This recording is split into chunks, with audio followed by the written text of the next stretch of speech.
वरुण जी। राधे राधे महाराज। राधे राधे महाराज जी। महाराज जी, office में निरंतर 9 घंटे भगवान स्मरण कैसे हो, काम में कंसंट्रेशन भी रहे, जिससे कारण निष्ठा ऑफिस वर्क के प्रति कम भी ना हो और हमारा काम भी हो जाए। कोई सरल विधि, अर्जुन की तरह युद्ध करते हुए। स्मरण का तात्पर्य है, अगर हमारा नाम जप नहीं चल रहा है तो मैं जो 9 घंटे कार्य कर रहा हूँ उसको प्रभु को समर्पित कर दें, वो भी भजन माना जाएगा। जैसे हम प्रारंभ से बैठे ऑफिस में गए तो हम नाम जप कर रहे हैं, लेकिन जब हमें ऑफिस का कार्य करना है तो अब एक साथ 2 कार्य नहीं हो पाएंगे, क्योंकि अगर जरा भी चिंतन बिगड़ा, लिखा पढ़ी करनी है या बात करनी है या कोई कार्य करना है, उसमें हमको पूरा मनोयोग देना पड़ेगा। एकाग्रता अगर नहीं रहेगी तो सम्यक रूप से कार्य नहीं हो पाएगा। तो हम उस कार्य को भी भगवान को समर्पित कर देते हैं, क्योंकि ये सृष्टि भगवान की है, इसमें जो भी पद जो भी कार्य है वो भगवान की सृष्टि का है, तो भगवान के लिए है। ये भगवान आदेश कर रहे हैं, हम अपनी तरफ से नहीं कह रहे। भगवान कह रहे हैं, ये तो सर्वाणि कर्माणि मयि सन्न्यस्य मत पराहा अनन्ये नैव योगेन माम ध्यायन्तु उपासते। मेरा ध्यान करते हुए, मेरी उपासना करते हुए जितने भी कर्म हैं वो मेरे को समर्पित कर दो, वो भी भजन हो जाएगा। हमें समय मिल रहा है तो हम राधा राधा बोल रहे हैं, समय नहीं मिल रहा तो हम एकाग्रता पूर्वक जो लिख रहे हैं, जो बोल रहे हैं, जो क्रिया कर रहे हैं, वो प्रभु को समर्पित कर देते हैं। 1-1 घंटे के समर्पित कर देते हैं, पूरे 9 घंटे के समर्पित कर देते हैं। अगर हमें चतुरता है तो 1-1 घंटे में कि 60 मिनट हो गए, हे करुणा में प्रभु, इस 60 मिनट में जो भी क्रिया बनी, जो भी आपका स्मरण हो, वो आपको समर्पित है। बहुत जल्दी अध्यात्म का प्रकाश हो जाएगा। ये भगवत समर्पित भागवत धर्म है। जो भी हम कार्य कर रहे हैं वो भगवान को समर्पित करते जाए।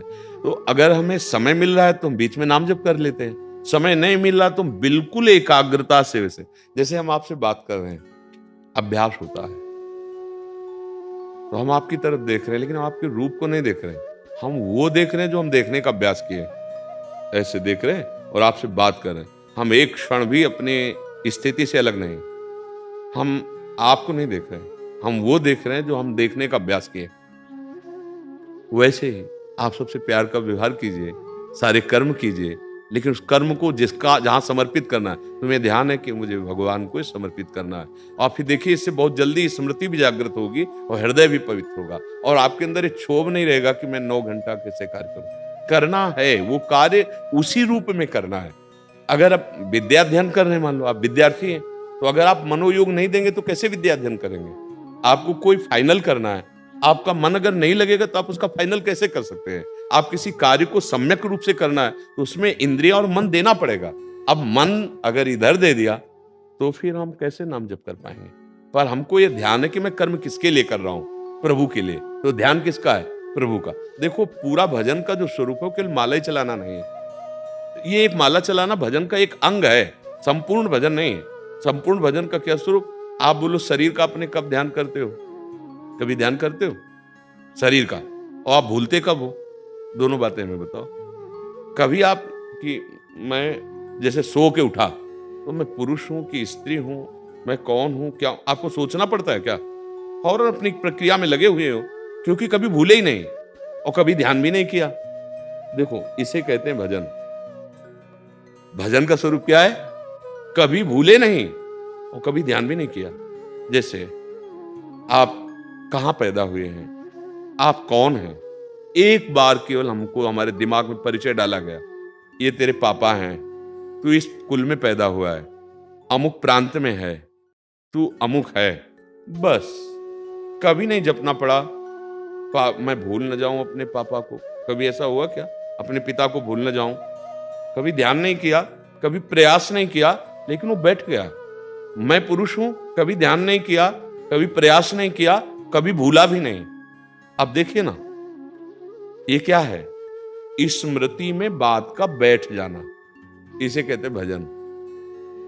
अब हम भेष से रखे हैं, क्रियाएं भागवतिक कर रहे हैं, भागवतिक, और भजन विषयों का हो रहा है, ये भजन नहीं। भेष, उद्देश्य, क्रिया तीनों मिल जाए। अब जैसे आप गृहस्थ वेश में हो, कार्य गृहस्थी हो रहे हैं, उद्देश्य भगवत समर्पित है, तो आपका भजन ही माना जाएगा।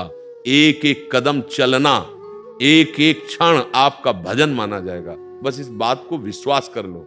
मान लो, यत करोषि, जो कर रहे हो भगवान के लिए कर रहे हो, भगवान की दी हुई शक्ति से भगवान के लिए कर्म कर रहे हो, तो आपके ध्यान में है कि मुझे भगवत समर्पित कर्म करना है, इसी से भगवत प्राप्ति हो जाएगी। बराबर अगर हम केवल नाम का ध्यान कर रहे हैं तो क्रियाएं कैसे हो पाएंगी? आप विचार करके देखो, मन की ऐसी सामर्थ्य नहीं है। ये अभ्यास से हो सकता है ऊंची स्थिति के महापुरुषों में, लेकिन नवीन साधक में तो नहीं हो सकता ना। अब नाम चल रहा है तो चित्त तो उधर लगा है, अब कार्य कैसे बनेंगे? आपको क्या सम्यक कार्य करना, अगर कार्य ठीक से नहीं करोगे तो ऑफिस से निकाल दिए जाओगे। ऑफिस से चले गए तो आप अपने कर्तव्य से चले गए, आप परिवार की सेवा, समाज की सेवा, सब तो मतलब गलती हो गई। ये नहीं, ऐसे गलती नहीं। हमें जो कार्य करना है उस पे जितना हमसे बन सकता है हम नाम जप कर रहे हैं, नहीं, उस कार्य को भगवान को समर्पित करते हैं और बहुत अच्छी तरह से कार्य करते हैं। एकाग्रता भक्त का स्वरूप होता है, वो जो कार्य करता है बहुत अच्छा करता है, क्योंकि उसमें भगवान को समर्पित करना। जैसे अपने लिए भोजन बनाना तो असावधानी भी हो सकती है, लेकिन जब ये ठाकुर जी के लिए भोजन बनाना है तो देखो सावधानी हो गई ना, पवित्रता। ये तो आपको ये दिमाग में कि ये कर्म भगवान को समर्पित करना है। अब उसमें कोई प्रलोभन नहीं, उसमें कोई भय नहीं। मुझे भय या प्रलोभन से कोई मेरे कर्तव्य से नहीं दिखा सकता, क्योंकि मैं भगवान का आश्रित हूं और भगवान को समर्पित करना है, बस जय हो गई। इसमें क्या समस्या है?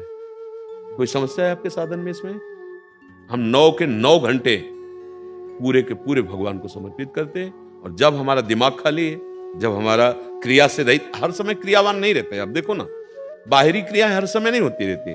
कोई आया तो बात कर लिया, जो कार्य लिखा पढ़ी कर, या जो भी कार्य कर रहे, अगर मुंह बंद है और शरीर से क्रिया हो रही तो राधा राधा चलाने में क्या परेशानी है?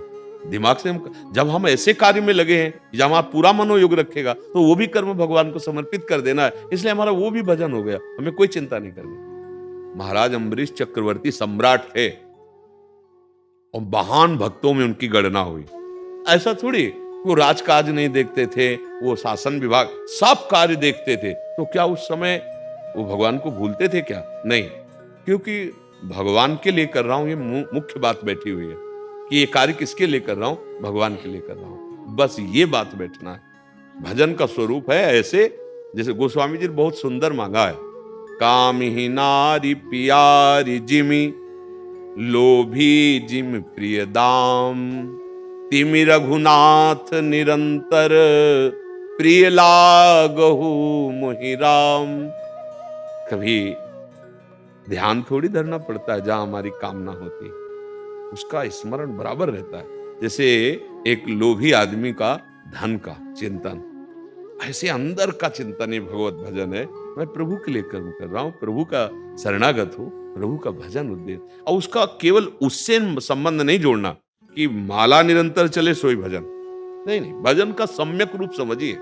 हम उनके हैं, उनका चिंतन। बस सरकारी आदमी होता है, वो बैठा है तो ड्यूटी में है, खड़ा है तो ड्यूटी में है, वो रथ है तो ड्यूटी में, वो है सरकारी आदमी। तो आप भागवतिक भाव क्यों ना ले आए कि पूरा अनंत ब्रह्मांड जिनका, उनका मैं हूं और अब उनके लिए सारे कार्य कर रहा हूं, तो सम्यक रूप से कार्य कर रहा हूं। जितना भी सिद्धांत है उसमें दगाबाजी और धोखेबाजी तब होती है जब हम भगवान को नहीं देखते, कोई देख नहीं रहा है हम।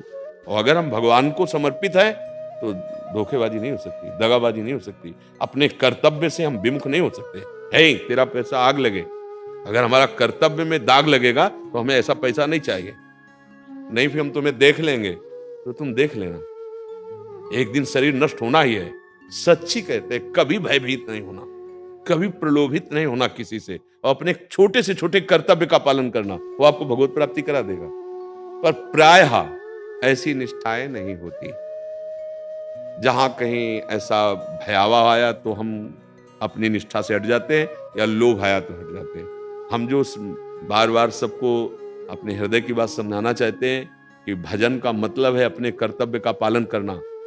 अगर आप डूब रहे हो अपने कर्तव्य में कि आपको भगवान का चिंतन नहीं, तो भी वो है, भगवान के लिए है, लेकिन हम लोग यहां धोखा कर देते हैं, अपने स्वार्थ की पूर्ति के लिए अपने कर्तव्य का बलिदान कर देते हैं। ये ठीक नहीं।